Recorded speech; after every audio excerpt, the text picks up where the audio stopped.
Xbox Record This is a podcast celebrating all things gaming, food, and the good old days. Hosted by three BFFs, Daddy Diwali, Chipotle Bear, and Bubble Boy and Seven. This is Cortana. And remember, don't make a girl a promise if you know you can't keep it. As always, Spartans, see you online.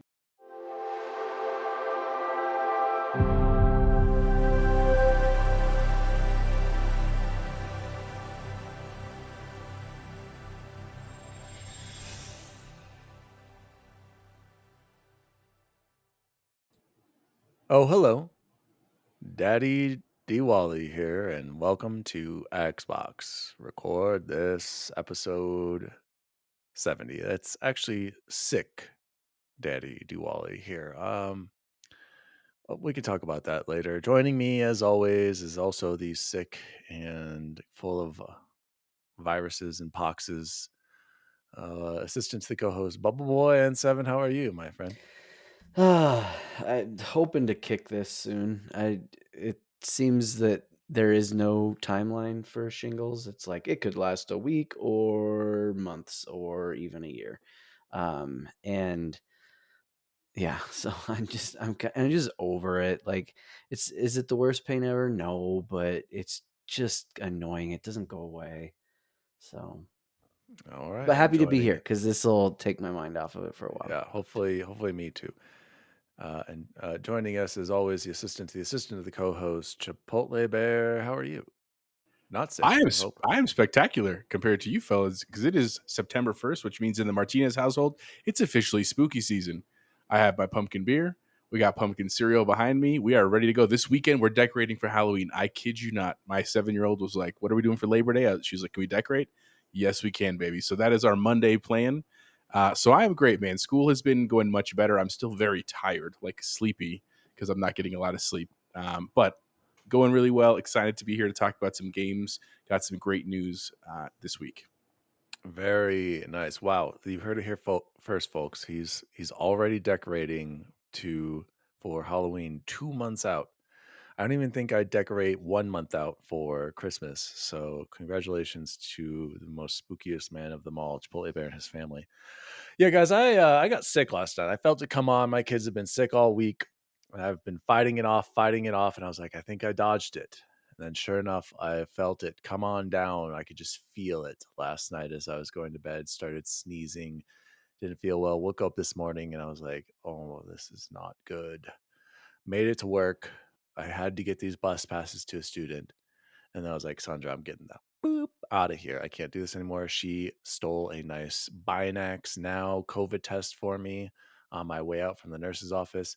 Negative. I've still managed to dodge it this whole time, you guys. So if I sound a little out of it, that is why. And also shout out to our sister podcast, PS Trophy Room.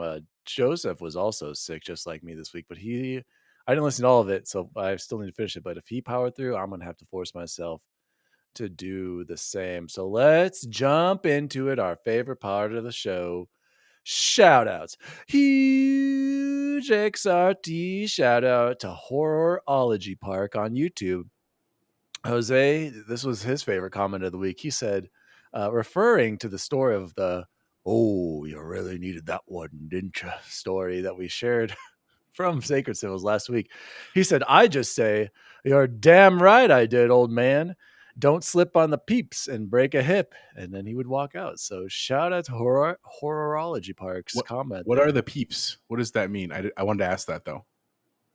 I'm assuming like don't slip on like the pee on the floor, like, around the urinal. Oh, gotcha. Is that what I'm thinking of, Chance? Sure. I don't know. I don't know. Was that guy people? responding to our video or the other people's video? No, that was on our video about YouTube that page. discussion. Yeah, about our discussion. So Oh, shout out to Horrorology Park. He would handle it much better than we would. He's got a bunch of confidence there. And let's give another huge XRT shout out to Claire Fowney. Jose, can you take it away on this one? Absolutely. This was a great write-in by our friend Claire the Square. Hello, gentlemen. I'm not a big pop drinker, but here's the correct list for when I do. Honorable mentions, Baja Blast, even though they did briefly sell it at the supermarket in both cans and bottles, but it didn't taste nearly as good as the fountain from Taco Bell itself, and it makes sense why they don't do it that much. Cream soda tastes so good, but you can't finish a glass because of the sweetness. And ginger ale, thank you, Claire, also an honorable mention. Always a comforting favorite and does go with any mixed drink. Also, this is right now when you guys are sick, this is the time to drink ginger ale. That is when it is clutch. It's Jose, healthy when there you feel is sick. no limit to when you could drink ginger ale. And by the way, Claire's list is phenomenal. And I want you to notice a theme on there. No diets. And look at her number one. So let's finish it off, Jose. Right. So in first Claire to Square's list, number 5, wild cherry Pepsi. Number 4, classic Coca-Cola. Number 3, root beer. She didn't specify mug or barks. Number 2, Dr. Pepper. And number 1, the lemon lime quencher Sprite. And then she wrote specifically Claire. to me, diet soda is killing you, makes your mouth fuzzy. Get out of here, Chipotle Bear, which is a fair comment. But to Claire, I have to respond. You could trouble me for a warm glass of shut the hell up. Shut the hell up. Forward, very interesting economic debate on Sony's power move. Just kidding, Claire. You know I love you. I'm not 100% where I stand. Evidently, people are willing to pay exorbitant sums to buy from PS5 individual sellers. But personally, though, Sony's profits are not hurting. Even if there is a willingness to pay as a consumer who isn't terribly loyal one way or the other, at least yet, it makes me not want to give my extra cash to a big corporation. I'd be more willing to pay more than that cost to a neighbor than a big business. I will get on Inside as in the game this weekend, but a quote-unquote platformer designed by Sid from Toy Story does sound like absolute nightmare escape fuel for me. Excited to check it out regardless. See you online. Claire. Claire, I will add, Inside is not scary. If that's what came great, off Claire. You're going to love it. It's got an ambiance, but it is not a scary game by any means. But definitely check it out. But thank you for the ride, and always great to hear from you. Hope you're doing well, and hope your Sparkling Nonsense podcast is also doing great. Give a shout out to Michael for me. Shout out to Claire. Chance, do you want to say anything to Claire? Hey. All right. Claire, I was going to say, we need to get you on. We got to start. We need to get you in the calendar. I've said that a few times, and then it was like, yeah, Jose said really he was going to busy. reach out. So not only Jose busy, so. has not signed you up for the podcast, he's also told you to get a warm glass of shut the hell up, Claire. So you better remember that the next time you ride in, okay? But huge shout outs to some of our favorite listeners, Claire and Horrorology Park. Thank you so much for writing in. I hope I didn't miss anything else. Oh, we did have some new followers on Instagram, and I better get to them now before I forget. Jose, do you want to guess on any of our new followers this week on the old Insta? The only ones I could think of off the top of my head would be like, Matthew Kennedy already follows us, but anybody from Mega Dads by chance, like Wondrous Will or any of those guys? I started hanging out with them in Shout Discord. out to Annette. How do you say her middle name? Acevedo. That's her maiden name. Oh, okay. AKA Chipotle Bear's mom for following XRT on Instagram. Shout out to Rita Face 29 for following us. By the way, I'm a little late. These people started following us weeks ago. Shout out to Dwight Rose 1 for following us, and shout out to MCNC03. Does anyone know who that is from high school? Well, I can tell you Dwight Rose is my cousin. Well, through marriage now. And nice. Rita Face is my aunt in Texas. I don't know the fourth one, though. I don't know if they're related to me or not. But shout out to my family. Thanks for listening, guys. Always good to have you. Yeah, and shout out to Jose's family for bringing our follower count up to like 25. Thank you on that one on Instagram. But MCNCO3 is Mallory Hildenbrand. Mallory, what was her last name in high school? Mallory Hildenbrand. No, what was it? Oh, you're right. Red hair. Mallory, I can't remember your maiden name. Shout out to Mallory for following us on Insta. Hopefully, write into the show and remind me. Gosh, Mallory, I'm gonna have to look it she up was now. a cheerleader with you, Yeah, right? Yes, she was. And I'm blanking right now. I'm so sorry, Mallory. Bubba Boy putting Jose on the spot for 20 years now. Yeah, I know. She has been married for a decade, long. Yeah, she's been married for a long time. So shout out to our new followers and our write-ins. Thank you so much, Bubba Boy. Take it away with the warm-up / opener for the week. Yeah, so our warm-up / opener is the top 5 fast food sub sandwiches, and I had it. Gosh, it's kind of near and dear to my heart because there's often nothing better than a sub sandwich, or just any sort of sandwich, right? But we tried to narrow it down, not just like what are the best places to go, but like specifically what are the best sandwiches, and that can be really different depending on like just what you're needing at the time, right? Because you I could gotta go ask. to a go ahead. I gotta ask. Are we including like sandwiches we make at home? Because I didn't want to do that. I specifically You chose said, fast. you No, said fast Because food. no. otherwise I put a bologna and cheese sandwich as number one. Oh, And you know that's how much. disgusting. You're a That's Well, fair. terrible bologna human. with pepperoni. You guys have no idea. Bologna? Who chooses bologna? I do, and This my guy right wife here. I love and bologna, Allie of bud. all people loves the bologna and you're crazy. Sorry, so mine are all fast food. Do you want me to go Yeah. first, Bubble Boy? Go ahead. These are No, go all ahead. Go ahead. fast food sandwiches, and I got another thing I wanted to ask you, Bubble Boy. What are actually, I know you love sandwiches. What do you think of people who think sandwiches are terrible and they don't see I the don't appeal? understand it. It's the perfect combination of protein, carbs. You can get a little bit of crunch depending on what kind of veggie you choose to put on there. You get the soft. You can add sauce if you want. It's incredible. Yeah. And the massive shout out to Phil Briding, former Gateway science teacher, who would just every day make a masterpiece sandwich that would always include hot Cheeto fries on his sandwiches. So Yeah, Pioneer. I don't get it either. I remember this was a hot debate on another show I've listened to. I can't remember which one, where like they just don't get the appeal of sandwiches, and they're like they're overrated. They're not that they're good. I'm like, perfect.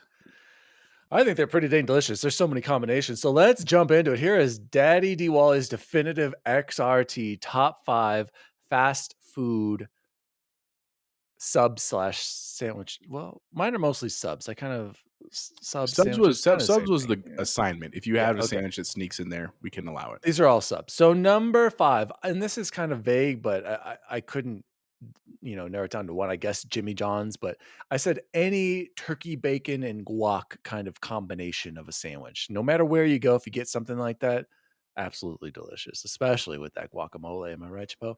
Number 4, He's absolutely right. that's what I was waiting for. The Italian BMT from Subway. This was a staple for me growing up because it was just so much. Does anyone know what the BMT stands for? And as a Subway sandwich artist, I'm questioning you right now, and let's bonus points to anyone who knows this. Anyone?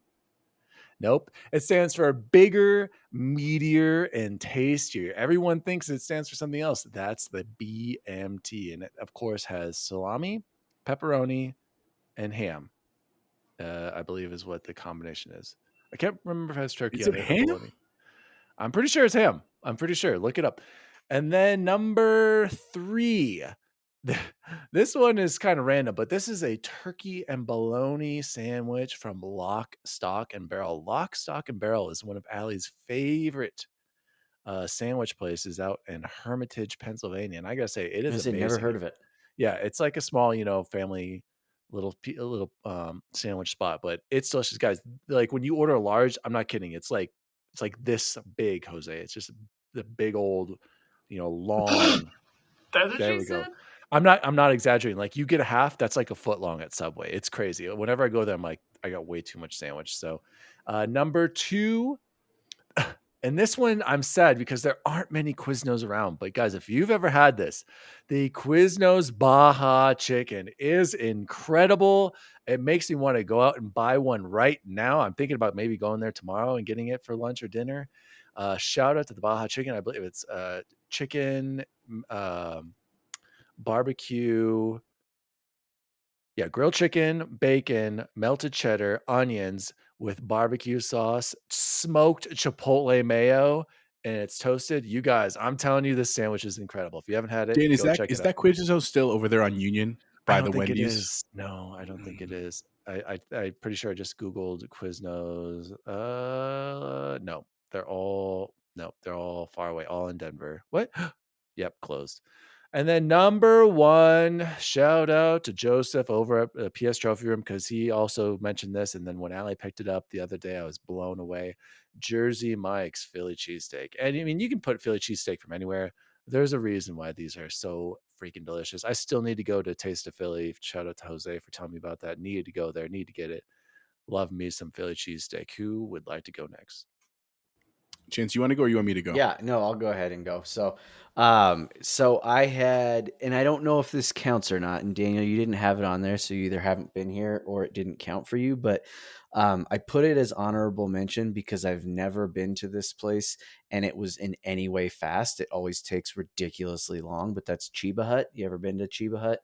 And it's, I don't know. Can you call it fast food, Jose? It's hard. Yeah. It's a chain. I would not call it Yeah. fast food. Yeah. But delicious. And they also have Fruity Pebble Rice Krispie treats and Kool-Aid that you can get. So that one has to be honorable mention though, because I guess it isn't quite fast food. Number 5, I honestly I don't think there's a specific sandwich at Quiznos, and I don't typically like them toasted, but I will put Quiznos on there if you are in the mood for something toasted. I like the way they do toast if that's what I'm wanting, right? Like if you go to Quiznos versus if you're at Subway and get it toasted. Chance, I got to completely agree with you. I usually don't like any of these toasted either, but the one at Quiznos, go get it, boys. Yeah, there's Sorry. something different. I don't know what it is.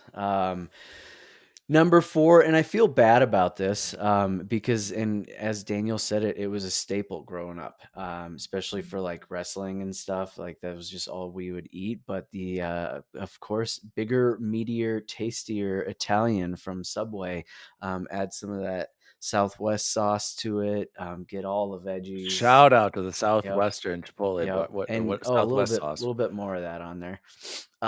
Number 3, another one you didn't have, the Schlotzsky's Original. And I'm sure I said that I've ever wrong. been there. Oh my, so good. Over by the Wendy's it's by 240 Union over there. Come on, man. Yeah. I guess I need to go. So good. Sourdough bread. It's just delicious. Just get the original. Don't mess around with anything crazy. Just straight original from Schlotzsky's is as good a sandwich. I guess not really sub sandwich, but it's also not like a normal, you know what they look like, right? Like the big kind of round things. I don't know. Number 2, and they get real similar, but this is the heavy hitters here. Something I literally could eat every single day. Jimmy John's turkey and bacon, add hot peppers. Just absolutely incredible sandwich. And I want to say it was you, Daniel, that taught me, and it sounds like sacrilege to me, but you just don't even need the cheese sometimes. Or was it Shannon? Maybe that is not me because I'm going to disagree on my sandwiches. I don't think that it's that you not need them, but I like having it with these last 2 though. I have been not getting it, and honestly don't even taste the difference. And not like because I'm like super healthy or trying to save any sort of calorie count or anything, but Jimmy John's turkey and bacon, add hot peppers, number 2, and then number 1. I hit, and I didn't have it, I think, for the first time maybe a year and a half ago. Jersey Mike's turkey bacon, rosemary garlic bread, that pepper relish that they have, incredible. They don't mess around. They have the meats. Shout out to the turkey bacons. Chance out on there twice. I had it on mine from anywhere. Jose, I've got a fun fact for you about Subway here at the end, but go ahead, share us your list, please. Please, not a fun fact from when you worked there. Oh, that's not fun for anybody. That's a story for another time. Go ahead, Chipotle. So a quick story about sandwiches, just in speaking about Claire. So when I was teaching Senate, and we used to do our application, one of the questions we asked at the end was, if you were a part of a sandwich, what part would you be? And it was just one of those like outside of the box questions to see how kids responded. And most people, what do you think kids said? Like, what do you think was the most common answer when you ask kids, what part of the sandwich would you be? The meat. Yeah, the meats. So remember, it's a leadership class. So a lot of kids would say, I'd be the bread because I can hold things together, right? Which, like, okay, clever answer. But the best answer we ever got, I think it was from Claire. And Claire, if it was, wait, Jose, it wasn't the meats. They said they were the bread. No, we got all kinds of answers. Bread is a boring answer. People would say condiments because they spice things up. They would say the meat because I'm like strong. I'm the most tasty. I don't know if you say it to a teacher, but fair enough. But the best answer I ever got was the smile that you have after you eat the sandwich. And I was like, ooh, that's a creative answer to that question. So shout out to that. Anyway, top 5 sandwiches. I had a lot of fun with this. My honorable mentions was Jersey Mike's stickball special. Not because I don't like Jersey Mike's. I do. I just haven't. I think I've had it like once or twice in my entire life. There's just not one around me. And so I didn't think that was fair to like put it up there when I haven't gone very often. But they are very good. And the second one is the Reuben from Which Wich. which I think is underrated. And I don't go there that often myself, but every time I've gone, I'm like, man, that was a good sandwich. So shout out to Ruben from Which. My number 5, though, officially, just like you fellas, it's the Quiznos turkey bacon guac. Because on that perfectly toasted bread, that turkey bacon guac, it has the ranch on it too. Man, that is just a delightful sandwich. And you're right, Dan. I was like, where's the closest Quiznos? That sounds delicious for like lunch sometime soon. I got to figure that out. Number 4, Firehouse subs. I really like Firehouse subs. Their Italian is also really, really good. So that's my number 4, Firehouse Italian. Also, shout out to my students that work there very often. If I go, we get free stuff. So that's awesome. Number 3, the Subway Spicy Italian. I do like the BMT as well, but I also like the Spicy Italian. That's my typical go-to. So that's number 3. Number 2, Dan actually kind of mentioned it, the Taste of Philly Green Chili Philly. Right? That's the one I keep telling them to go get. That's my number 2 on my list because every time I have it, it's amazing. Literally one of my favorite sandwiches. I just couldn't put it at number 1 because you have to be a little bit in the mood because it's pretty big and it's pretty greasy. That's what she said. That's what she said. And so my number 1 I actually had today for lunch of all things, if you can believe it, and it wasn't my idea, was the number 1 from Jimmy John's, the Pepe. Just like ham, lettuce, cheese, and mayo. That's a classic. I love Jimmy John's. Their bread is delightful. I love the jalapeno chips. Delicious, right? And topped it off with a nice Diet Coke just to spite you two.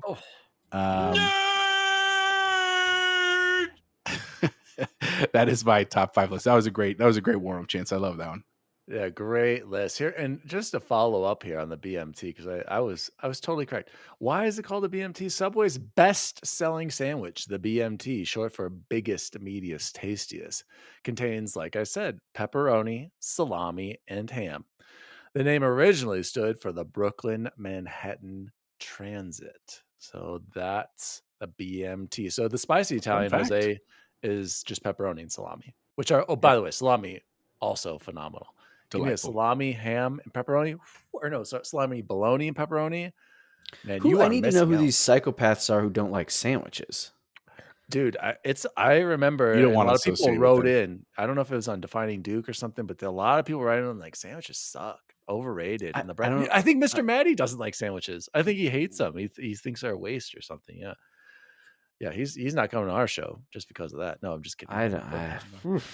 So shout out to Bubble Boy and the warm up for the week. Great question. Please, any of our listeners out there, send us your top 5 sandwiches. That's, you know what, Bizzle, you need to start sending us, and Bacon and Horology Park and Claire, I want you to write in. Tell us what yours are. I love hearing everybody's opinions. Claire, you had a good pop list. I'll give you that. So guys, let's jump into some Xbox news for the week. Let's start out with story number 1, and it just dropped today. I got to lead with it because everyone's poo-pooing and cacaing all over this game. The state of Halo Infinite. We are going to start out with that, boys.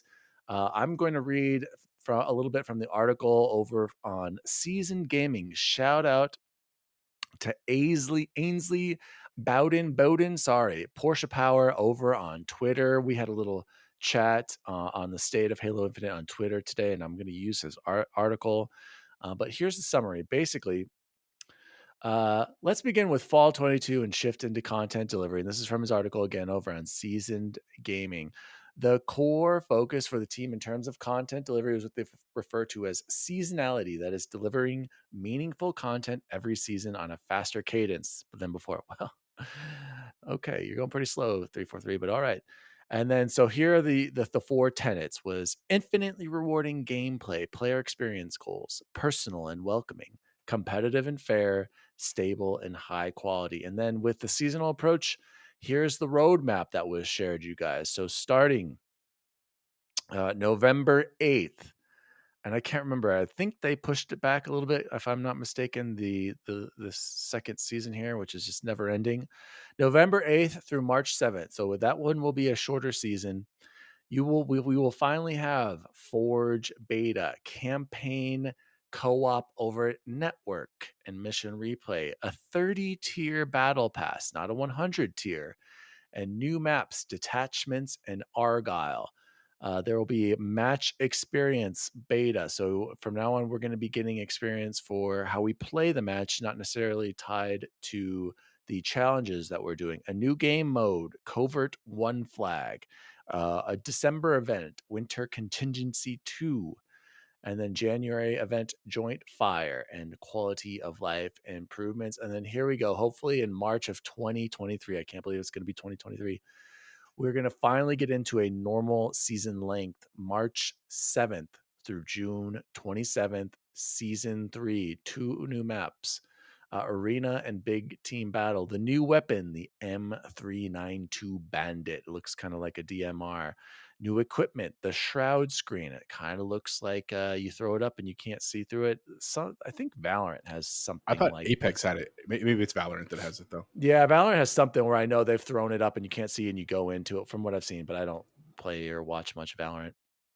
And then a 100 back to the 100 tier battle pass. There's going to be a custom game browser. So I'm guessing the custom game browser will be similar to like what's in the Master Chief, where you can kind of select what you want to play. In-game reporting, new game modes, VIP and escalation, a new fracture event, a new narrative event. Hopefully that's better than the last one. Forge beta updates and quality of life updates as well. So, but the other big news that came with the 343 video, and I don't know if you guys got a chance to watch it, they are completely canceling split screen co-op, which was promised back in 2017 for the game, the next Halo. I remember this was a big deal for a lot of people that Halo Infinite was going to have split screen co-op, but it is gone. I really highly recommend watching the video that 343. If you're a Halo fan, watch the video that 343 released today. It's on YouTube. I believe it's like September 2022 Halo Infinite update. Yeah, so it's Halo Infinite number 21 on trending. Holy caca. Halo Infinite update September 2022. So clearly people still care about this game, but having said all of this and just going over the article and some of the updates, we're going to see a lot of changes. But is it enough? And are you okay with them canceling something that they promised earlier? A lot of people are saying this game should have been delayed. I don't know if you guys have seen a lot of the discourse on Twitter. Delayed. I don't know about that. Yes. So after looking through the article, and guys, I do highly recommend watch the video because Joseph Staten, you can just tell, like, man, I don't even want to imagine what the game would have been like before he came on board. And the new guy, I can't remember his name. He's like the lead content person for the games as a service. Seems like he knows what he's talking about. Very smart, and I just appreciated his transparency. Go watch the video. I highly recommend it. But Chance, I'll throw it to you since you kind of had a reaction to it. Yep, a lot of people are saying this game should have been delayed a year, which I just think was impossible because of how long the game had been in development and because it had already been delayed once And for it was the launch. excellent when it came out. Okay, so talk to me, Chance. What do you think Halo is as in a dire state and a dead game as it is, or are people just hating to hate, or is there some merit to everything that's come from 343 and this state? I have a lot to say on this. I think there's a lot of different things there to unpack. I think when it came out, it was our game of the year, and it was basically our I still unquestioned stand by that. game of the year, right? I think if I had to choose one to go play right now, I would play Horizon 5 from that year. But that doesn't mean that Halo wasn't still the game of the year that year, and it deserved every bit of that.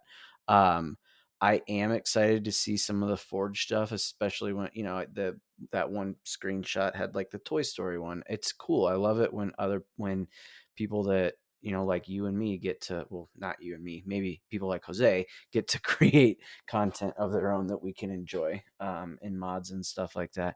And I hope to get back into Halo soon. I just am not into it right now, and that's okay. And it doesn't have to take away from the kind of game that it was and all Can I stop you right there, Chance? Yeah. Can we emphasize that? Like, That's what I really hate, and I even wrote that out to Bacon, and I'll talk to you what I said to Bacon, and we were talking about it a bit today, and to Porsche Power on Twitter, is that, like, at its core, Halo is a phenomenal game.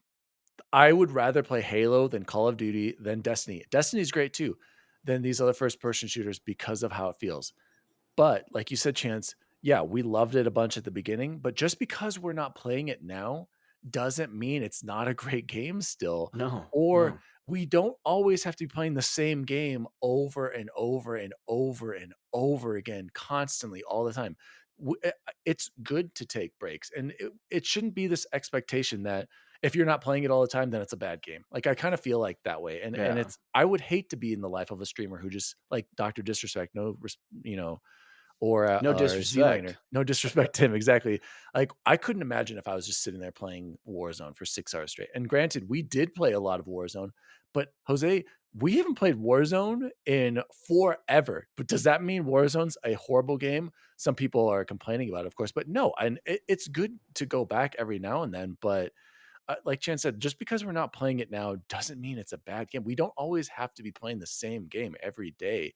And if it's not retaining our attention like a Destiny or like a whatever other kind of, grindy games are, that doesn't mean it's bad. But sorry, go ahead, Chance.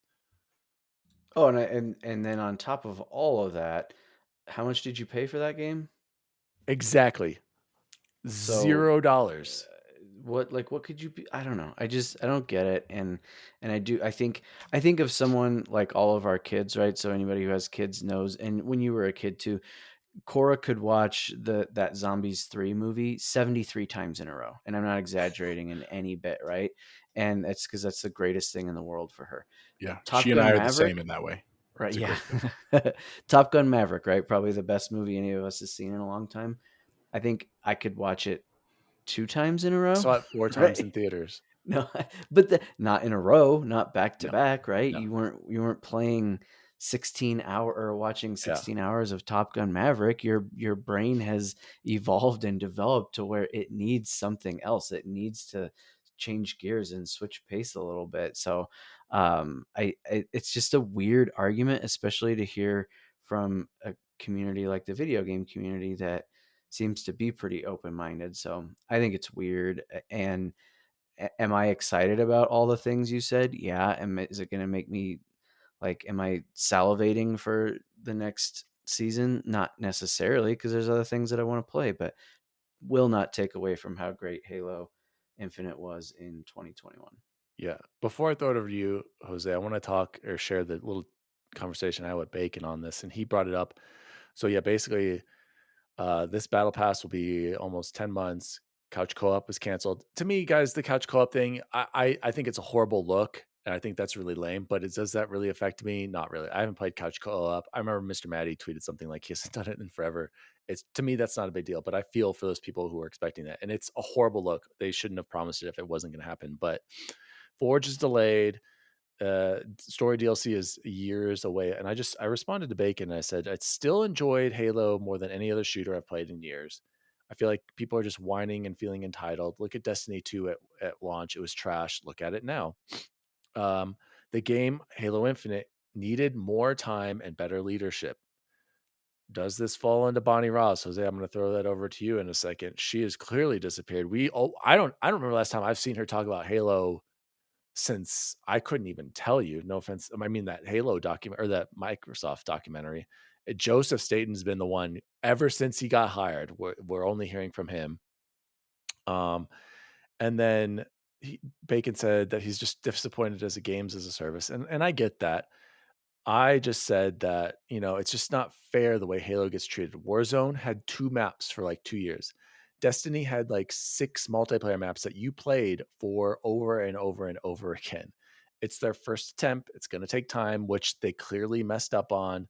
The core PvP in Halo is still better than, I would say, Destiny, hands down, way better than Destiny PvP and Call of Duty at times. And then I said, I agree, maps need to be coming. I just don't understand why Halo gets all this hate, not Destiny, not COD. Like, does anyone talk about Call of Duty's multiplayer PvP maps? No, only talk about Warzone, and Warzone literally has been like 3 or 4 maps at best. Um, but So a lot of people are arguing, well, they need to push the content. They need to bring maps. They need to push the content, push the content. And this is what I wanted to say. I don't think more maps is the solution. More maps is nice, but that's a portion of it. There needs to be more customization, a new battle pass with things that are worth it, new events, more PvE. I would like to see Halo take a little page out of Destiny's book and bring some more PvE, like us fighting AI kind of situations, more campaign, and all that matters. And Bacon said, I got so frustrated on, I spent money on the battle pass and I haven't finished either of them. And he's just mad about that. And then like Chance said, I would just say that you didn't have to buy a battle pass. And think of it this way. We paid $0 for Halo Infinite. I mean, our Game Pass sub. Destiny, you've already spent $50 to get stuff behind a paywall. The battle pass for Destiny isn't that great either. I've purchased the last two for Destiny. Um, I agree that the long seasons aren't acceptable, but I have enjoyed unlocking my items. I've gotten to 100 easily on both of my battle passes. The core gameplay is momentum. I still believe momentum can come back. Having said all this, it's clear the game I think needed more time. And guys, hands down, the direction and the leadership for Halo Infinite, non-existent. Because I don't think Halo Infinite would be in this state if there was somebody like Joseph Staten there from the beginning. So Jose, I just, spilled a lot on there. I need to hear your thoughts on the state of Halo, Joseph Staten, and specifically, what do you think of Bonnie Ross and where Halo is heading? I mean, I'll be honest with you. I have a pretty optimistic outlook on this whole thing. I about Bonnie Ross. You're right. I have not heard from her in a long time. To be fair, I'm not actively pursuing her endeavors, so maybe she's doing something great that I just don't know about. I agree that the leadership thing is important, but that's not true. That's true in literally every aspect of our life, in every facet of the world. There's no place in the world that isn't bettered when you have good leadership. That's just a fact of life. In terms of the Halo content, I think it's great. I mean, I fully agree with everything you and Chance have said about, like, it would be great if there were more maps and more stuff, but at the same time, that takes time. Like, I know people want it faster and faster because that's just the society. We expect weekly updates. We expect things all the time. That's just not how this works if you want good stuff. And the other part that you have to remember too is the stability piece. And I'm not saying Halo has been stable all the time. I've been a victim of it many times myself, but it's gotten way better. Right. I in no way think that they should have waited a year to release this. That's ridiculous. Right. Now, would it have been cool if they released it with Forge and with co-op and all this other stuff? Yeah, of course Yes, it would. so that's why I got to up in there. That's what I think people can be mad about. These things where every other Halo game launched with those, right? That should have been there. So I can see Forge not being there and online co-op. That should have been there with launch. But you're right. When the campaign came out, when it did, fantastic campaign. One of my favorites, if not my favorite. And the multiplayer was good. The numbers don't lie. 20 million people played Halo when it first launched. And arguably they still have that playing now. Like, you can say that there are people being mad on the internet and stuff like that, but they're still doing just great. I mean, think about how many companies, even the ones that we've seen at Gamescom this summer, at Summerfest earlier in the summer, like before that, they would love to get 1 million users, let alone 20. You see what I'm saying? Like, they're doing just fine. And I think they're giving us reasonable stuff. I actually think it's smart that in this winter season, they're going to only do a 30-stage battle pass. That's awesome to me. Well, Jose, let me explain it. In the video, they explain that they're testing how the progression is going to work in that. So that's why they decided to do a 30, and it's free. So even you better. don't have to pay for it. Well, because they know, like, they're going to be taking feedback. They don't know how much XP there. It's basically going to be like a beta for their battle pass tied to customization, which is a great, like, again, the transparency, awesome. So sorry, I just want to clarify, like, that's free and it's going to be a learning process for everyone involved in that. So I agree. But this is the same thing that I've said already now 3 or 4 times on the show when we brought up Halo.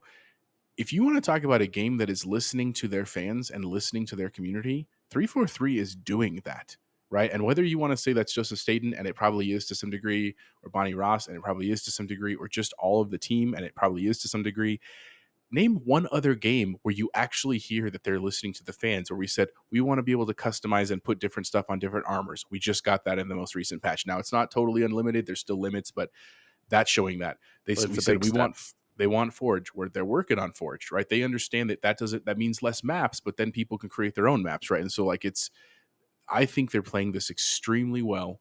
I'm not upset at all that I've spent money on the battle pass, and I haven't finished the second one yet. I think I'm at like 74 or something like that. But I'm not upset about that.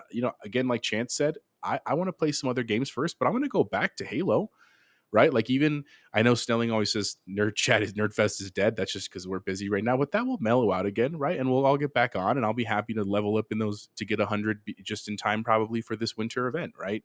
So I think all of this is great. I just think, and maybe this is just because that's what I deal with all day at work, I think people just like to complain. I think that's just a hobby for people, right? That they just cannot, they will find literally the greatest thing on the planet and find 10 reasons why it's terrible, right? So I don't give a lot of credence to that, honestly. In my daily life, I wouldn't in this either. I think Hello is doing a great job. I think 343 can always improve, but I think everybody can always improve. So I shout out, right? I hope everything goes well. Excited to play both of the new upcoming seasons. I'm excited too. But here's the thing: a lot of people are saying, should Halo or the next game be handled by someone else who's not 343? Chance, Nope. what do you think? No, what? That's Okay, just Jose, that's no? ridiculous. It's crazy. I agree. I think at its core, it has always played well with 343. Campaign sucked in 5, trash, but the multiplayer was pretty solid and some of the PvE was good over there. Infinite, this is my favorite Halo as far as everything as a package is concerned. And just because I'm not playing it every day, that's okay. Like, sometimes you get sick of playing the same game over and over again. Like, I'm playing Destiny, and I have to mention this too, because Destiny, again, Bungie, Halo, similar games as a service, but a success story on the other one with Destiny. I love Destiny's PvE. Their their PvP is horrible. I every time I play it, I'm like, God, I wish I was playing Halo's, arena versus Destiny's. But the stuff I like about Destiny is their campaigns, their diversity. They do a great job with, like, I've been in the Witch Queen, great campaign so far.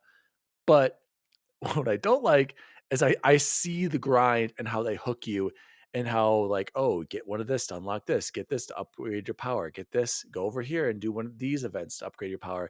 And then when I really think about it, Chance, before I throw it over to you, is that it's really all for nothing. It's all for you. It's just the carrot dangling in front of you on a stick, because in February, when the next expansion drops, everybody gets moved to the same exact level. So literally, you are doing this for no reason, unless you want to get magical guns with certain roles, and you're literally only playing Destiny all the time, and you're only doing raids with other people. Then yeah, if I was only playing Halo, I'd be upset with the state that it's in. But every time I go in, I have fun. I love Halo. It still feels fantastic. I'm gonna grapple shot some noobs later. Chance, go ahead. Oh, the last thing I was gonna say was just I think about a game like Hellblade: Senua's Sacrifice, that, if you don't know, is one of my all-time favorites. I still haven't played it for a second time. That doesn't take away from how incredible that first experience was. Halo's not quite the same, but I don't understand why it needs to be treated so significantly differently. I get that it's calling itself Infinite, saying it's going to be a game as a service and go on and on and on. But that doesn't mean that you have to play it 24/7 for 7 years straight, or else it's not good. Let me just throw that right back to you, Chance. Do you think the next Halo, if we do get one this generation, which I don't think we are, but the next mainline Halo game, whether it's this gen or next gen, do you think it should be another games as a service, or do you think they'll go back to a traditional Halo experience? Honestly, it doesn't matter to me, because I'm going to play it for as long as I'm going to play it, And which, how whether it's how easy are you going to be able to play it? Why are you going to be able to play it so easy? because Game Pass, right? But even if it wasn't, even if Game Pass goes away, if they're like, wait, that was a terrible decision, I'm going to buy Halo full price day one, and I'm going to play it until I'm tired of playing it, whether that's 2 months, 3 months, a year. That's how it is. Yeah. I mean, we still believe in Halo. I want to say that right now. It was still our game of the year 2021. I still stand by that. It was a great experience for us. We all unanimously voted it. So shout out to Halo. I want to close with this. Shout out to Ryan McCaffrey, one of the GOATs. He had these tweets, and I just think he summed it up perfectly. History repeating itself. Though Halo Infinite thankfully didn't launch in anywhere near the state that the MCC did, 343 has again taken much longer than expected to address its issues here, like the live service aspect. Like MCC, though, they'll get there, in my opinion. I really appreciate all the thoughtful replies to this. You all love Halo just as I do. Very much a we can't change the past, so what are we going to do now kind of person. And as such, I think it's fair to wonder about the future of the franchise. Is 343 out of chances? Obviously, that's not my call to make, but if it was, it'd be fair to evaluate the resources spent on 343 in the past decade and ask if they are the best stewards of the franchise moving forward. I'm not suggesting that they are or aren't, but when you look at their output over many years, now you see Halo 4, great campaign, underwhelming multiplayer. MCC, broken at launch. Halo 5, awful campaign, great multiplayer. Infinite, great campaign and multiplayer, but lacking in its own live service. Long tail promises after big delays. Look deeper. Are these management issues, talent issues, something else? Honestly, I'm not sure. They've cycled through many devs and leaders over the years, and perhaps that's part of the problem. Has 343 failed Halo? I would say no, and I agree. I don't think 343 has failed Halo. They've more than missed in terms of they've hit more than they've missed in terms of games, in my opinion. But is Halo the flagship it should be? Obviously, it's not what it was in the Bungie days, but the end of Bungie days also coincided with the rise of Call of Duty and big industry changes. Ultimately, this is a conversation far bigger than the 280 character chunks, but I'm sure what people like Bonnie, Matt, and Phil are asking themselves now is, are we confident? This is the best part. Are we confident that the team in place now, Joe Staten, etc., can get it right moving forward? I hope it does move forward. We spent a long time on Halo. We love Halo. Godspeed 343 and Joseph Staten. We all trust. Perfect. Hell yeah. Let's go on to the next story. We got a big one with Halo Infinite. Jose, will you take the lead on this? Do we want to do the Phil Spencer talk, or are you ready for this, or should we just move on? We can. Talk to me. Can I be honest? I feel like we kind of summed up a lot of what was Okay. stood out to me last week with the Let's you skip walk it. in with $500. And the only other thing I was Yeah. going to add to it was, and you kind of said the same thing, Dan, that lady pissed me off. She treated him as Yeah. if he was so far below her. Mhm. I'm like, dude, this dude just negotiated an $80 billion deal Mhm. for, or 70, 80, I don't even remember, right? The Activision Blizzard and 69 all, billion. whatever. I'm just like, stop. You owe him so much more credit than you're giving him right now.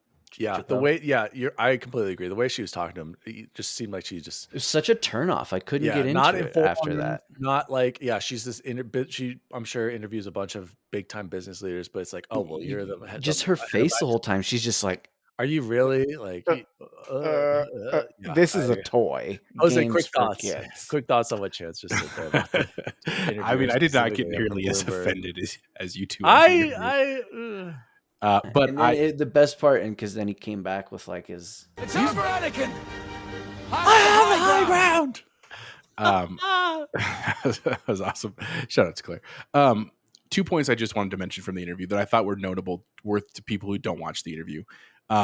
When he talked about why did you want to acquire Activision Blizzard, and he talked about lots of reasons. Obviously, there are lots of reasons, but he said one of the reasons why we actually chose them as opposed to others was because of their impact in the mobile gaming and PC gaming markets.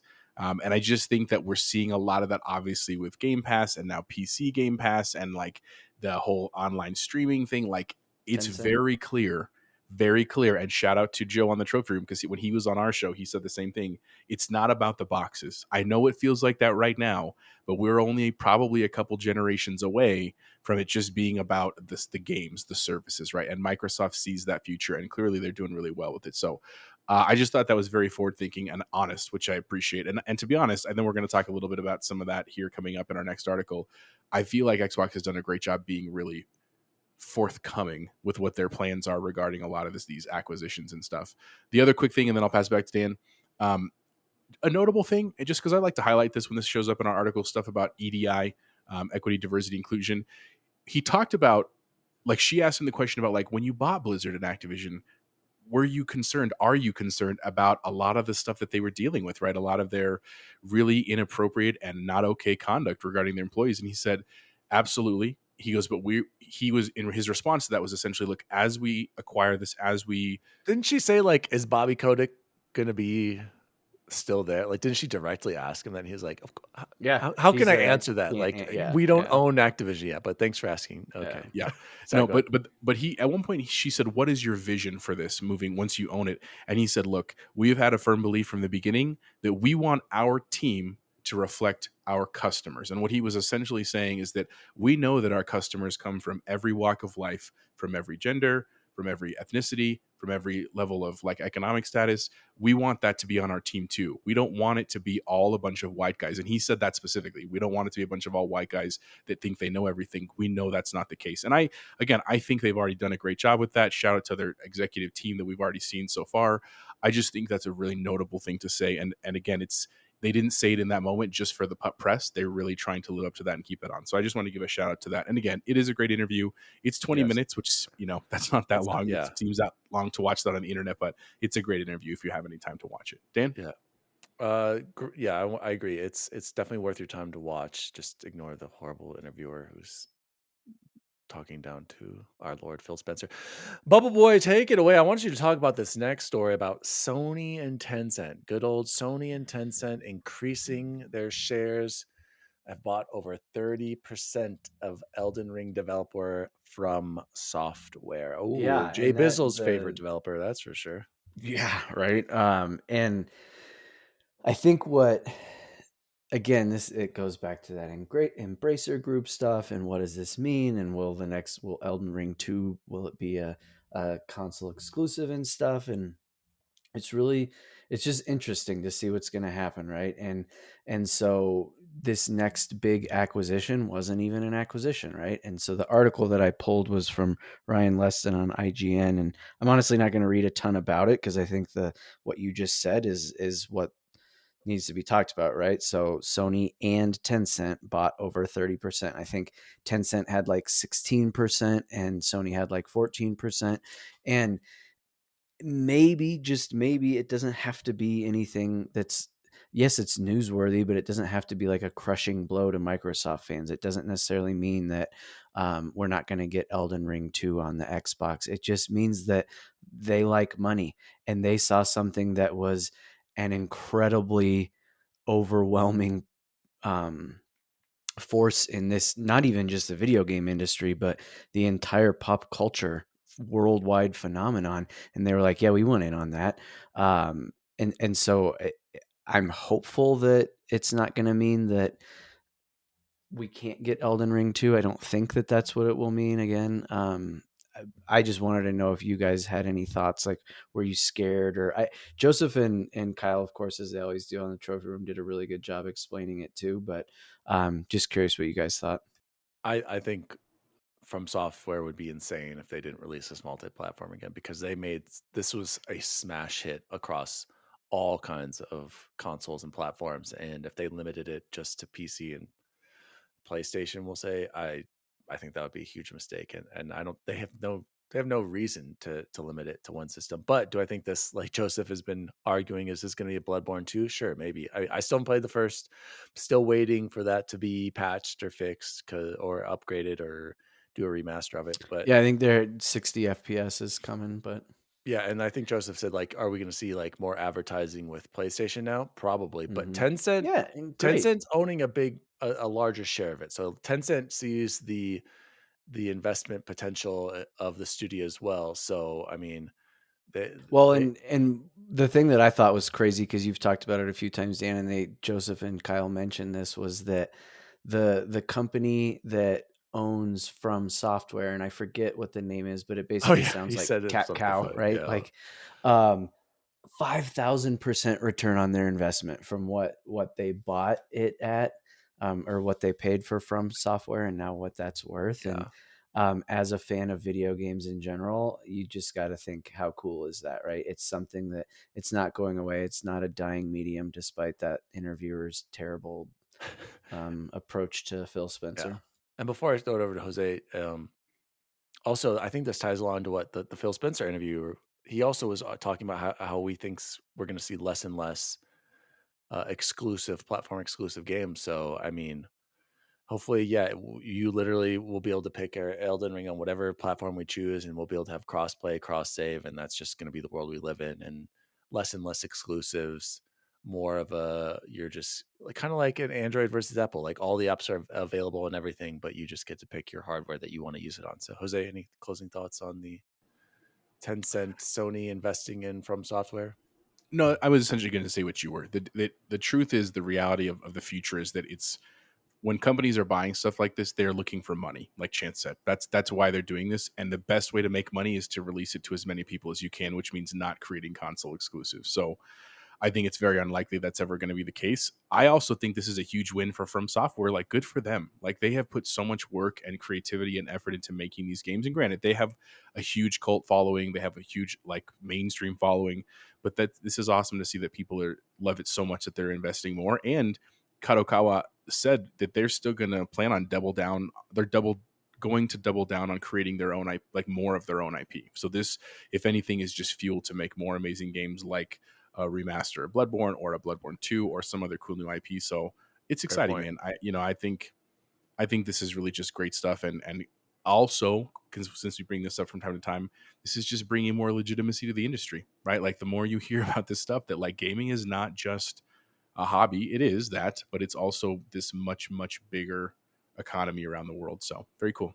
Yeah, shout out to everyone at FromSoftware. Well deserved, all the success that they've had. They deserve all of the money, all of the investment that they can get. They've produced banger after slangers, as they say, and I can't wait for the next game from them. So, Bubble Boy, let's talk about the next Assassin's Creed. Heck yeah, aren't you so excited? I am for this first one. Yes, I actually am. I am too. I legitimately am. It was so funny because like when I first saw this, right? And if you haven't seen it, so it's Assassin's Creed Mirage officially announced, and that Ubisoft announced they're going to reveal it next week. What is it, September 10th?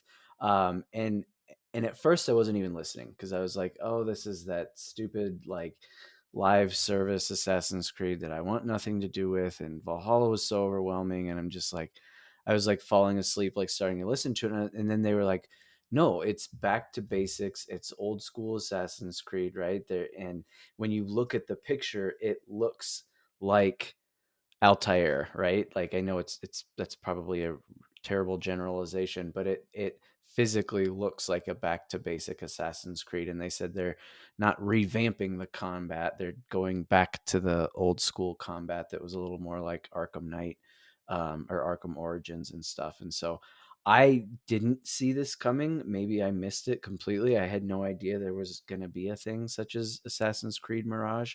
I will say, as much as I'm excited, I'm a little disappointed by this setting.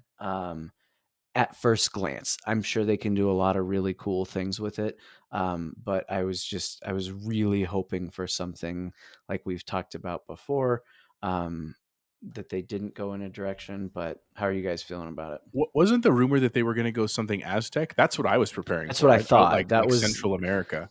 Yeah, Well, and that's obviously still people are maybe- always going to say Japan, but that Aztec one is where I was really hoping for not the, what are they calling it? Not Infinite, right? Or is it Infinite? So I was gonna say the Infinite one. Maybe that one is the one that's set with. But the I don't Aztec, want that. the I don't open want world. them to go there with that Well, one. here's the thing. As far as this game, Chance, I'm super pumped. I love the original. If this is anything like Assassin's Creed 1, 2, and well, not 3, the first two with the Desmond, games, I would look. I love that gameplay. I love that combat. I love exploring. I love jumping, getting to the high points. I love the parkour, the puzzles. Maybe, Chance, we'll see. Remember, you loved those. Dang, what were Oh, those? Sounds exciting. Don't give one it of my Oof. fondest gaming Yeah, memories. what were they me called? and Those Jose. puzzles that you guys are doing all the time. The What were they glyph. called? Like the No, not codexes the- or something, right? No, Codex they had a something, specific yeah. name. But remember when you would They go were through the those churches bright and they're pictures. trying- They were like the hieroglyphs that you could just Uh-huh. randomly see on a building and stuff. Yeah, I Can didn't we like all the agree, puzzles. though, that what we don't want, if we're going back to basics, is the following missions, or at least a Yeah. ton of them? Oh, Because the yeah, first game where you're like, can't have follow this any- person None of for that. 25 minutes. No, guys, game developers in general do not do any kind of follow missions at all. And Chance, as far as Japan, the setting, we already have an Assassin's Creed Japan. It's called Ghost of Tsushima. No, I know. I'm They saying already I did it. know that's the common, like, people are like, oh, it's But go no, there, would I but love it a I want traditional one? Aztec one. I would love a traditional Assassin's Creed in Japan too, but I'm excited for this. I'm gonna wait until I see more. As far as that other game goes, the Infinite one, and if that's more like crappy Valhalla and never ending, nope, don't sign me up for that one. Nope, I'll stick to the more. Yeah, how come Valhalla isn't considered a game for service or a live Oh gosh, service game? That never thing ending. You're takes absolutely so right. long to beat. Jose, are you pumped for this next Assassin's Creed? Uh, I'm optimistic. I think it's too soon to answer. I mean, I, the truth is, even Valhalla, when I first saw it, I was pumped for that too, and I probably will be pumped when I see some gameplay and stuff like that, because they are fun games. They are fun games. They have their flaws. There have been some hits, and there have definitely been some misses.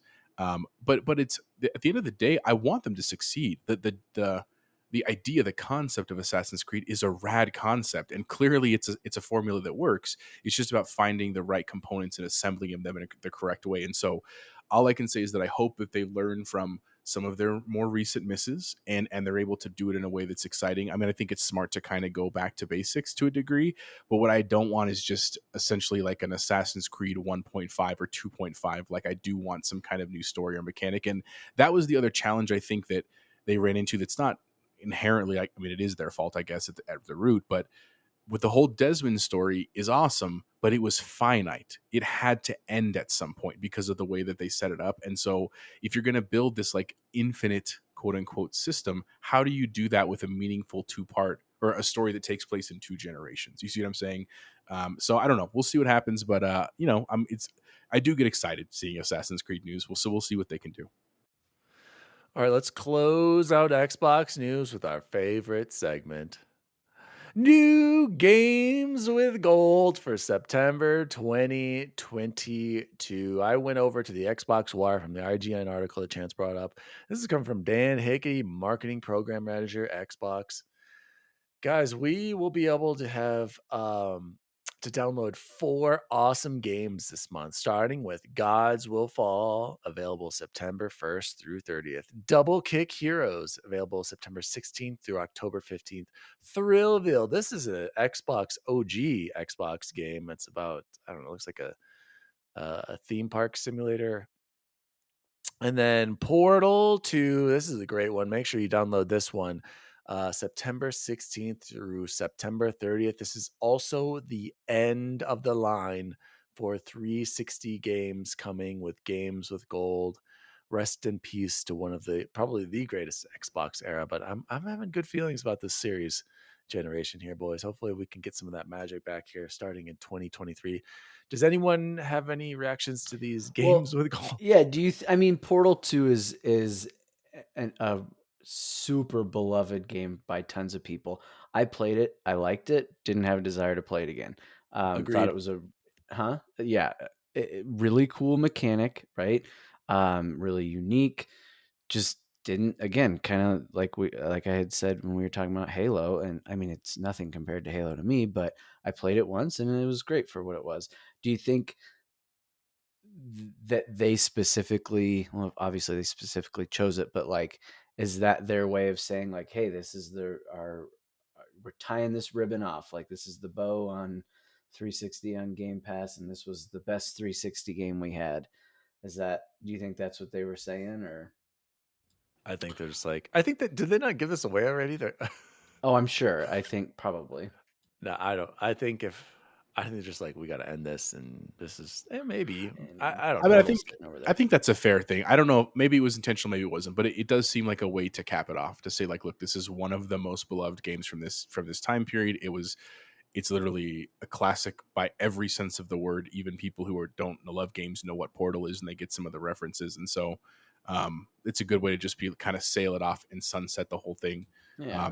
Did you guys get the email? I think it was today that I got the email. I got the email too about saying marking that they're going to end it. You know, and just I was sad is not the right sentiment. I wasn't sad, but it was definitely like, this is one of those historic moments where they're going to refer to this in a documentary one day, and like fall of 22 is when they sunsetted games. You know what I mean? Like, but again, I think it's exciting for what it means they're going to do for the future. So we'll see. All right, pop quiz. Name any game released on from the 360 with games with gold in the last year. What do you mean? It's what game came? Is it? Can you name a single other Arkham of all the Origins. I don't think it was. I've That's downloaded why it some. was notable to me too. I was like, Portal 2, oh, I've heard of that game. So that's a big deal. Shout out to Games with Gold. Hopefully they're just going to get rid of gold and roll it all into Game Pass, and we'll go from there. So guys, that has been the Xbox news. Let's jump into what have we been playing and or watching. Jose, I'm going to throw it to you for this week. Actually, I got to hear. Jose, I saw you playing some Grand Theft Auto, but then I saw you playing something else. I'm like, is he already quit on GTA 5? What the hell is going on over there? So here's the problem. So sorry, let me back up. I have been playing a little bit of Grand Theft Auto, a little bit, like literally like 15, 20 minutes, but there's a reason.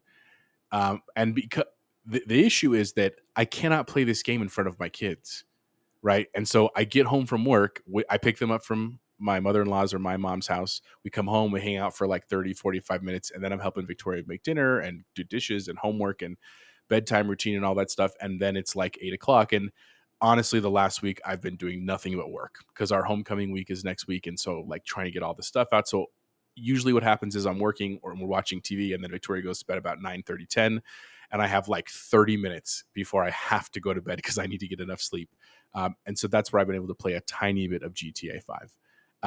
The issue, like I said, is just I think it's gonna be a fun game. I'm excited to play it, but literally in Franklin's story, at least, every other word is an F word or a racial slur, and I can't play that in front of my children. And I couldn't. I mean, I could potentially put it on silent with captions, but Penelope can read, right? That's what you get for having kids that are literate. And Jose, they're great performances. You got to be listening to those. What about I know, and that's the thing. I do Headphones. want to immerse myself in the world. So because of that, because I want a game, but I can't play GTA 5, and I don't want to get sucked into something too big, I started playing Nobody Saves the World. I know Bacon said it was a really cool game, and I wanted to play it. But it's definitely cartoon enough that I could play. And shout out to Scarlett, my 5-year-old. She played with me. She had a great time. She was actually getting some XP and killing some bad guys. And it's a pretty cool game. Like I think I'll finish it. Like I'm about probably 30 to 40% of the way through right now, and only in a day or two of playing it. But it's a fun game. I like the mechanic a lot. It encourages me to explore. It doesn't feel overwhelming. You know, the map is decent, but it doesn't feel like an Assassin's Creed map where it's just like littered with icons and stuff, which is cool. So that's what I've been playing. I will play more GTA 5, especially now that things are going to slow down with homecoming and stuff. But other than that, I'm just really getting ready for October.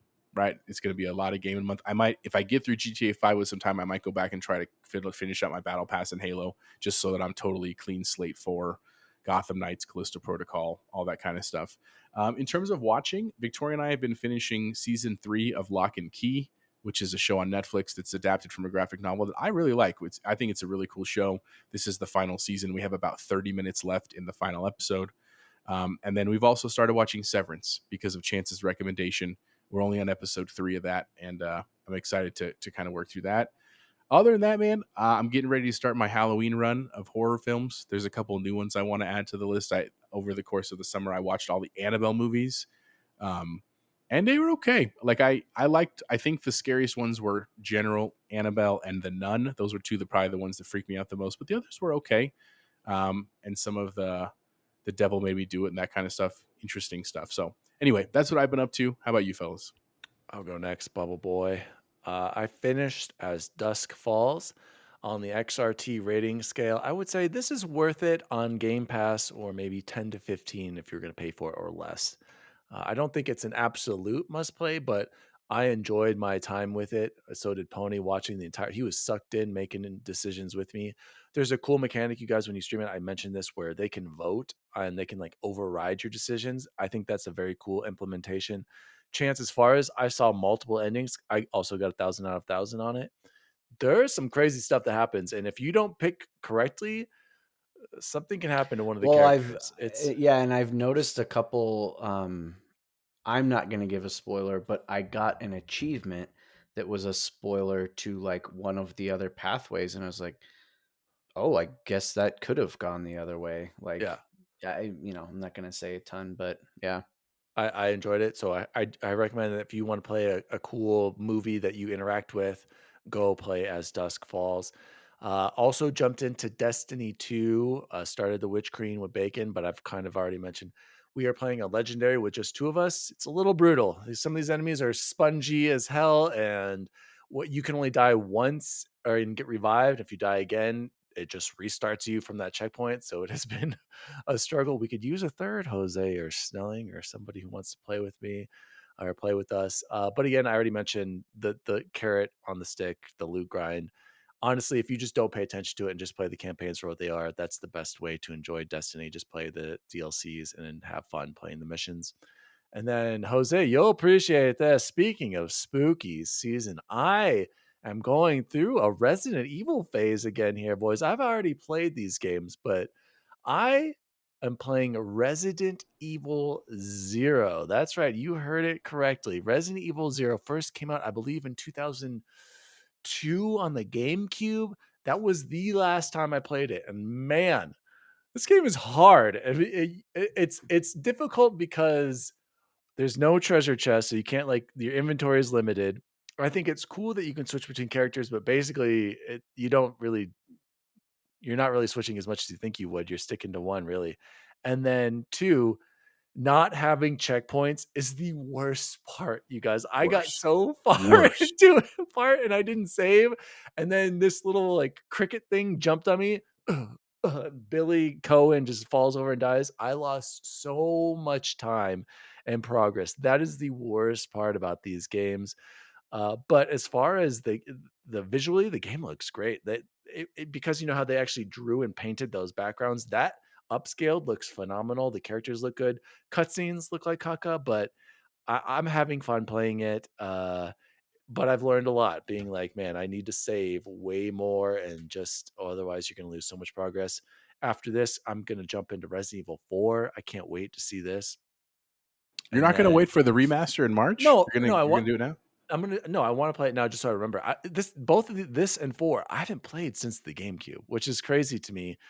So I kind of want to refresh my memory on that, and then I'll play 5. I'm confused why you didn't mention Code Veronica.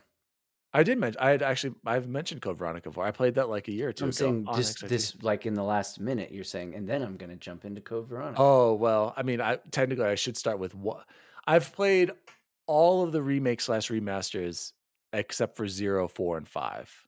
I've played every Resident Evil game. I when loved they came 5. out. I thought 5 was a good game, but it's not in the same tier as like 2 and 3, and 7 and 8 are their own. You know what I mean? But I thought 5 was great, dude. I enjoyed 5. Story, graphics. I thought it was a banger. I enjoyed 5 when I played with Alan. That was like a big memory. I remember playing it all the way through with Alan on 360. So I'm looking forward to seeing the progress that goes from 0 to more action in 4, and the complete co-op action in 5, and then the dumpster fire that was 6. And guys, again, we need to give credit where credit's due. 7 is amazing. 7, I'm sorry. It is. We didn't say it wasn't amazing. Even Chance said where it came from 6 to 7. 7 is great. And 8, I just can't. I uninstalled it. I'm not going to go back and do those stupid ass missions. So maybe Assassin's Creed Mirage will be the Resident Evil 7. I'm not going to hold my breath on that one, Bubble Boy. Before I throw it over to you, we've been watching Breaking Bad. Man, we're already almost to season 3. This show is so good. Even when I've seen it a few times already, but it's been long enough where we hadn't watched in a while. I am appreciating it so much more because we just got to Saul now. And after coming from Better Call Saul, you guys, I'm like, oh my gosh, that's when this happened. And this scene, because I don't want to spoil anything.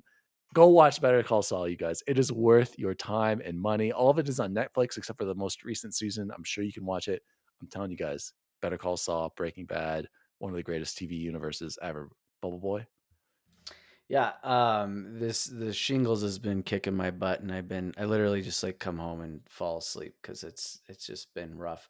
But because of that, I had been playing As Dusk Falls on my Backbone and on my cell phone. And I will say, Daniel's mentioned it a little, and I did the last time too. The only thing that I would add is just that art style. I was really proud of the risks that they took with that, because I think they could have easily done full motion, and it just wouldn't have been the same, right? And so I am there's definitely, I'm just like, are you kidding me? Come on. With a couple of some of the things that happen, not too much of a spoiler, Dan, but right, like the sheriff, I'm like, come on, come on, no way. Because I just finished chapter 4, so.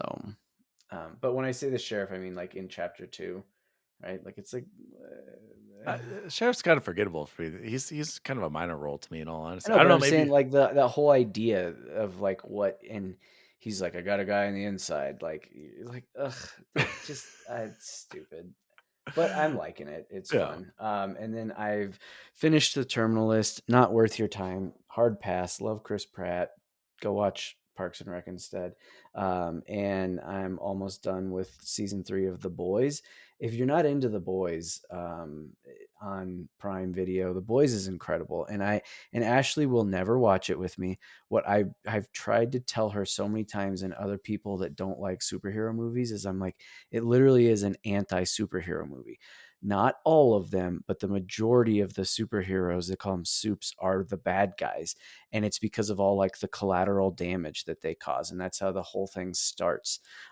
Is just the main characters are normal human beings that just get the superheroes, are doing their thing and lose loved ones and stuff like that. And so it really paints superheroes in such a different light.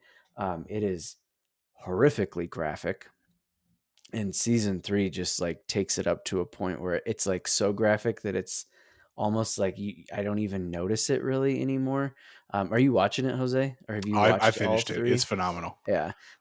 I just watched the episode with the without giving anything away, the thing that A-Train does To that one his, guy. yeah. And Oh I my was just God. like, that's so horrifically graphic, but I like didn't even like flinch at it because it's just what I come to expect from that show, right? So worth your time, worth your money. I also got to mention real quick before we transition, just for you two fellas, I started watching Seinfeld, literally episode 1, season 1. Oh yeah. Fun fact though, and I don't know if you guys knew this trivia. Do you know that Kramer didn't have his name in episode 1? His name was Kessler, not Kramer, as Yeah, Jerry's neighbor. And then there's that's some weird clearly stuff. going to Yeah. change at some point. I haven't gotten that far, but I just had to Yeah, laugh that at first that season's a little trivia. rough too, Jose. Yeah, no, I did. I did. know it is, but to honor Thank you. honor the story, I was like, I need to start from the beginning. So Yeah, I know I have to hang in there a little bit. Attaboy. You're gonna get. Oh man, I can't wait to talk to you more about that. Chance, I did want to quickly mention. Have you heard of the game that we've mentioned this? This is out on Game Pass. Immortality. It's that FMV. Are you gonna check that out? Because I've heard nothing but amazing reviews on that. People saying Game of the Year. Okay, so I need you to report back to me on that one, because I think it's more puzzly too, and I'm not too much about the puzzle and investigation games. Guys, let's close the show like we always do with the best food we had this week. And I gotta say, I'm gonna go first. Jose, you know what to do. I went to Popeyes today. Shout out to one of our many nerd chats that we have on a group text. Are going to Top Gun. Okay, I don't know what that was.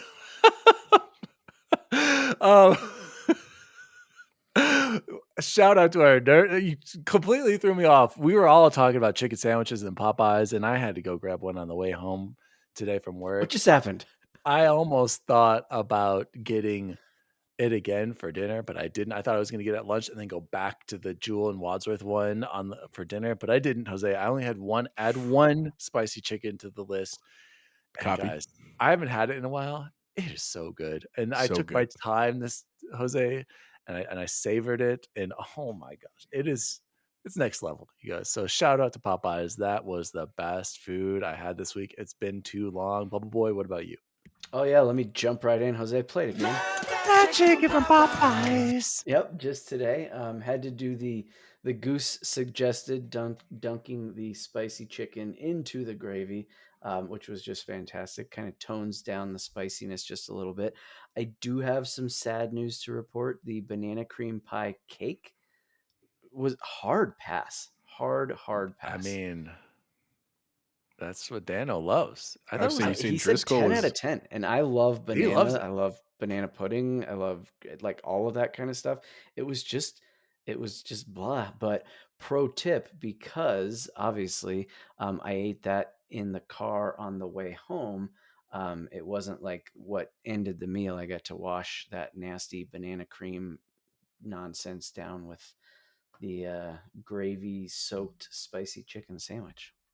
Interesting. So you had dessert Classic. first, and then you had the sandwich. Well, yeah, I can't bring evidence of the dessert. Oh, home. I see. He's hiding it from the wife there, kids. Jose, what was the best food you had this week?